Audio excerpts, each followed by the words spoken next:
আসসালামু আলাইকুম রাহমাতুল্লাহ। বন্ধুরা সবাই কেমন আছেন? আমি আলহামদুলিল্লাহ ভালো আছি। সকলেই পাঁচ ওয়াক্ত নামাজ পড়বেন ইনশাল্লাহ।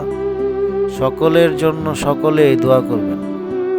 আরেকটা বিষয়, আমাদের বাংলাদেশের যত ড্রাইভার আছে সব ড্রাইভারদের জন্য সবাই একটু বিশেষভাবে দোয়া করবেন, কারণ ঈদ আসলে এই রুটে মহাসড়কে অ্যাক্সিডেন্টটা বেড়ে যায়।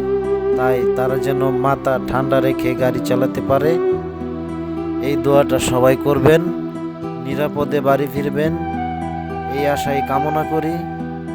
সকল ড্রাইভারদের দৃষ্টি আকর্ষণ করছি, আপনারা ভিডিওটা দেখবেন, দেখে সবাইকে দেখার সুযোগ করে দিবেন। আর যে কথাটি বলছি সে কথাটি ইনশাল্লাহ মেনে চলার চেষ্টা করবেন।